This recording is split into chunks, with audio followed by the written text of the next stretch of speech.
about the future of our economy if we stay on track and we deal with some of these long-standing problems that we hadn't dealt with for decades.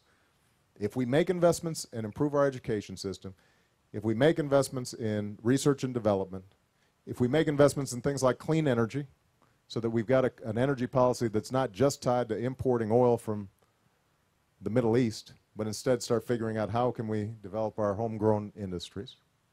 If we have a tax system that is fair and helps the middle class, and that also attends to our long-term deficit problems, if we regulate, but not with a heavy hand, just regulate enough to make sure that we don't have a collapse of the financial system and consumers aren't taken advantage of and health insurance companies are responsive to ordinary families, if we do those things, there's no reason why we can't succeed.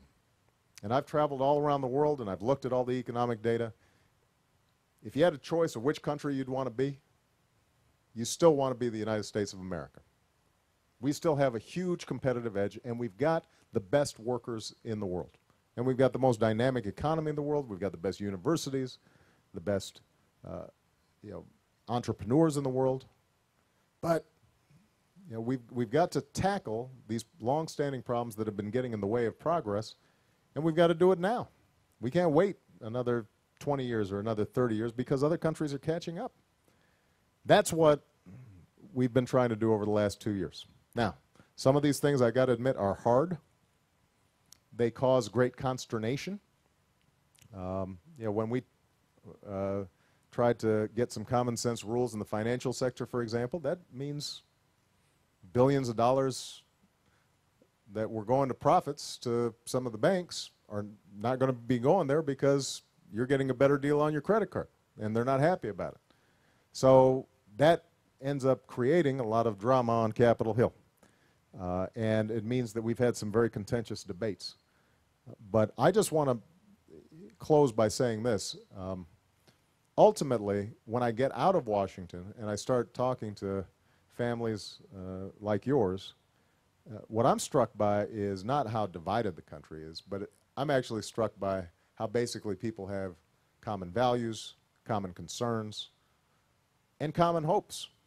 They want to be able to find a job that pays a decent wage, give their family and their children in particular a bright future, be able to retire with some dignity and respect, not get bankrupt when they get sick.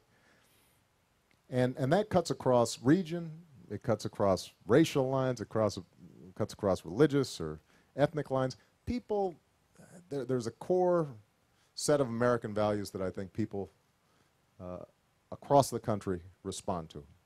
And what I want to do is make sure that the government is on the side of those values of responsibility and hard work and thinking about future generations and not just thinking about the next election. And I think we've made progress, but we've got more progress to make. So with that, I thank you all for being here. And what I want to do is I just want to answer questions. And I know folks in the sun are hot, so I'm going to stand in the sun to make sure that you know that I feel your pain as a. Absolutely. I wouldn't mind having that hat, though. That's helpful. I should have thought ahead. All right. Anybody want to? John, go ahead. Yeah. Here, hold on a second. I'll give you a mic. So, we've got one. Mr. President, thank you very much for coming. We really appreciate it. It's a great opportunity. I'm an engineer, and you talked a lot about R&D and infrastructure, and I love every dollar spent on that, right, by definition. I'm also a paraplegic, and I have a great interest in stem cell research and how it gets furthered. So how do we get this issue to be a scientific issue instead of a political issue? Well, John, as you know, I have been a huge supporter of stem cell research for a very long time. When I came into office, we said that what's going to govern our decision-making here is sound science. There are legitimate ethical issues involved in all this, the biotech industry, and those are going to continue as time goes on. I mean, there's some very tricky questions, and we've got to make sure that our values and our ethical standards are are incorporated in everything we do, but we've also got to make sure that we're making decisions not based on ideology, but based on what the science says. Now, the executive order that I signed would say that we are not going to create embryos to destroy for scientific research. We're not going to do that. On the other hand, when you've got a whole bunch of embryos that were created because families were trying to, or couples were trying to start a family, and through in vitro fertilization, they're frozen in some canister somewhere and are going to be discarded anyway, then it makes sense for us to take those that are going to be destroyed and use them to advance our scientific knowledge to see if at some point we can start making huge progress on a whole set of issues. Obviously, spinal cord injuries are an example, but Parkinson's disease, Alzheimer's disease, diabetes, juvenile diabetes. There's not a single family here who has not in some way been touched by a disease that could end up benefiting from the research that's done on stem cells. Now, recently, a district court judge said that not only, well, essentially said that our executive order, he felt went too far beyond what the guidelines that Congress had provided before I came into office, although the way he had written the order, it made it seem like even Bush's orders were out of line and that you have to stop stem cell research altogether. We are appealing that, we're challenging it, and what we're going to keep on doing on a whole range of these decisions is to make sure that I'm talking to scientists and ethicists and others and try to build a common sense consensus that allows us to make progress over the long term. Okay? Yeah. Go ahead. Mr. President, it's a privilege for me to be here.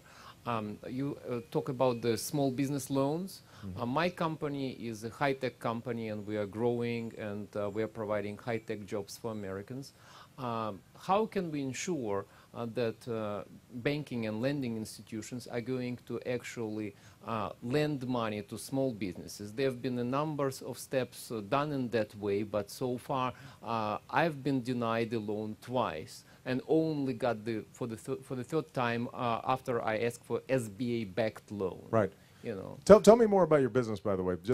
I've actually read about it, but tell people here, I think, would be interested, because you're working on clean energy issues.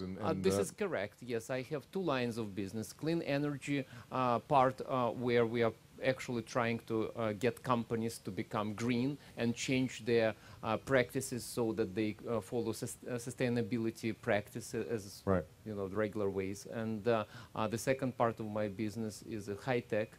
We are doing IT consulting and IT services for federal government and Fortune 500 companies. How many employees do you have right now? About 94. 94. Yes. Well, look, part of the answer is what you already spoke about, which is SBA, the Small Business Administration. We have doubled the number of small business loans that we've been giving through the SBA. We've waived a lot of fees on those loans because we knew that small businesses were getting harder hit than just about anybody during the financial crisis. They were the ones where the banks were pulling back the most. So we tried to fill that void as the banks were getting well, making sure that small businesses could keep their doors open. But even by doubling the number of SBA loans, there's still not enough capital to meet all the demand for small businesses across the country. That's why this bill that we're looking to pass this week out of the Senate and that Jerry and Jim already voted for is so important, because what it would do is it would take funding authorization and to provide to community banks who are most likely to give loans to small businesses. But it would say to those banks, you know what, we're going to hold you accountable for actually lending the money. So, because what we don't want to do is just help the banks boost their balance sheets, but they're never getting the money out of the door. Over the long term, we think that there's going to be enormous opportunities for banks to make money with businesses like yours, because yours are the ones that grow. But they're still feeling gun shy because of what happened on Wall Street. And in fairness to a lot of the community banks, they weren't the ones who were, making big bets on derivatives, but they were punished nonetheless. They've been hit really hard in the housing market. They've been hit on their portfolios. They've been trying to strengthen their portfolios. But when we provide these loan guarantees through the SBA, or we provide cheaper money to them that they can then lend out, and as long as we're monitoring them to make sure that they actually lend those monies to small businesses, they're the ones that are most likely to get that money out the door. This bill is very important. It has been held up now for a couple of months unnecessarily. There was an article in the USA Today just about 3 weeks ago that said small businesses were actually holding off on hiring because they weren't sure whether some of these tax cuts that they were going to get, as well as some of these lending facilities, would actually be set up. And you hear some of my friends on the Republican side complaining that, well, we'd get more business investment if we had more certainty. Well, here's an example where we could give some certainty right away. Pass this bill, I will sign it into law the day after it's passed or the day it is passed. And then right away, I think a lot of small businesses around the country will feel more comfortable about hiring and making investments. Well, this is what's happening right now is that, I have contracts and I'm ready to hire 20 more people. Right. But nobody is going to give me additional loan right now. I mean, I had a off-the-record conversation with the vice president of one bank, and they said it's simply we've made a decision not to loan to small businesses. It's simply more profitable to us to invest this money elsewhere. Well, that's why it's so important to make sure that if they are getting help from us in terms of having more money to lend, that they actually lend it out, and they lend it to small businesses. And we've got to make a direct link between the help that they're getting and them actually lending the money. That's going to be critical. All right, who's next? Yes, over here. Hey, Wendy, how are you? I am so honored and delighted to be here. Thank You must be John's younger sister. Yeah, definitely. That's No, what I he's my figured. kid brother. And I actually am the stringer in from Boston with that hockey team you're meeting with this afternoon. There you go. Yeah, I'm looking forward to congratulating him. Yeah. Uh-huh. I would tell you just a little story, which is when I was in high school here at Woodson High School, I got involved in historic preservation. And I worked on an archaeology dig. I researched the history of an old house. I helped move the one-room Legato schoolhouse from out in the country into Town Hall to restore it as a piece of our county's history. And that launched my lifelong career in historic preservation. And so I guess, and I know you are interested in history and have studied particularly, I think I've read President Lincoln and the way he created a cabinet and so on. So I know you value our nation's history. And I guess my question for you is, what are your thoughts about what we're doing in your administration to invest in preserving our nation's history and our historic places? And one little job-generating idea I'd give you is that all the studies show that renovating existing buildings, restoring historic buildings, is more labor-intensive than materials-intensive. It creates more jobs. They're local jobs for local people. So I hope that might be part of your jobs strategy. I am a huge booster of historic preservation. If I wasn't, Michelle would get on me because she used to actually used into Chicago, used to be on the historic on the Landmark Commission there, and we live in a landmark district in Chicago. So this is something that we care deeply about. I guess I'd broaden the point to say that not only should we be thinking about historic preservation,